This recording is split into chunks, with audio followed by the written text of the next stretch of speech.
मिट्टी से जुड़ी मेहनत, खेतों में बीतता जीवन। किसान हर दिन सोचता है घर चलता रहे, आज भी और कल भी।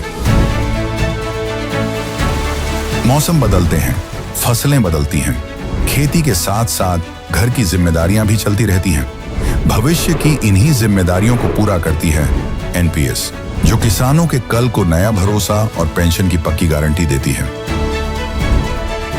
एनपीएस भारत सरकार के अंतर्गत पीएफआरडीए के द्वारा एक विनियमित योजना है जो किसानों के लिए बुढ़ापे में पेंशन सुनिश्चित करती है।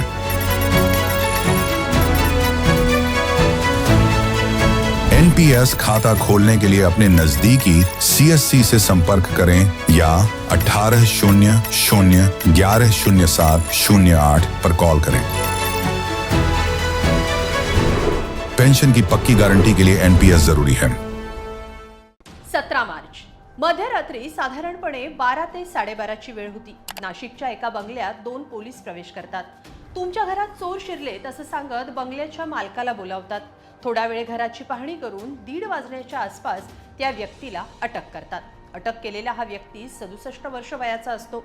एका महिलेच्या तक्रारीवरून या व्यक्तीला अटक होते। आलिशान घरात राहणारा इतका वयस्कर माणूस काय गुन्हा करेल असा प्रश्न तुम्हाला पडला असेल, पण जेव्हा पोलिसांसमोर त्याच्या गुन्ह्यांची साखळी उघड झाली तेव्हा मात्र नाशिक पोलीसही चक्रावले। एव्हाना तुम्हाला कळलं असेल मी कुणाविषयी बोलतेय? हो, मी त्याच कॅप्टन अशोक खरात विषयी बोलतेय, ज्याच्यामुळे राज्य हादरून गेलंय। या खरातला अटक करण्यासाठी पोलिसांना चोर असल्याचा बनाव का रचावा लागला? खरातची चौकशी करताना कोणत्या गोष्टींचा खुलासा झालाय?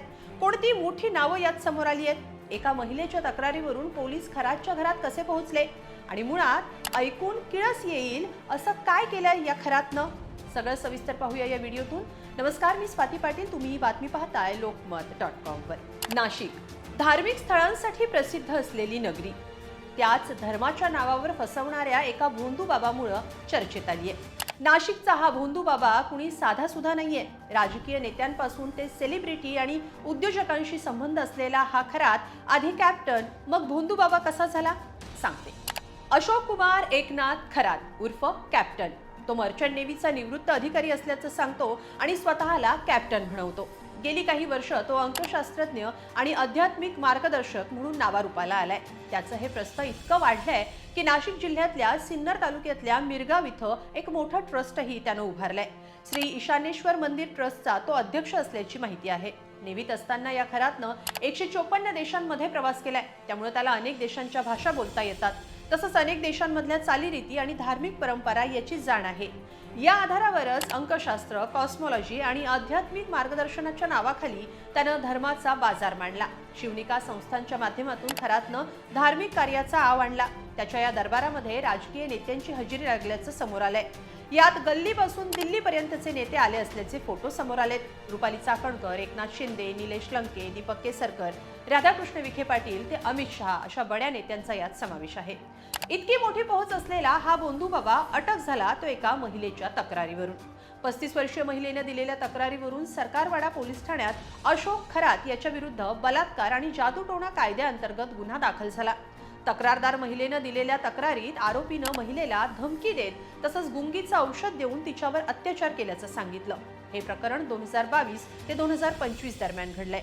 दैवी शक्ती असल्याचा दावा करत आधी महिलेवर अत्याचार केले आणि याबद्दल कुणाला सांगितलं तर जीवे मारण्याची धमकीही दिली। त्यामुळे असहाय्य महिलेनं हे अत्याचार सहन केले। अखेर ती पोलिसात गेली आणि हे सगळं प्रकरण उघड झालं।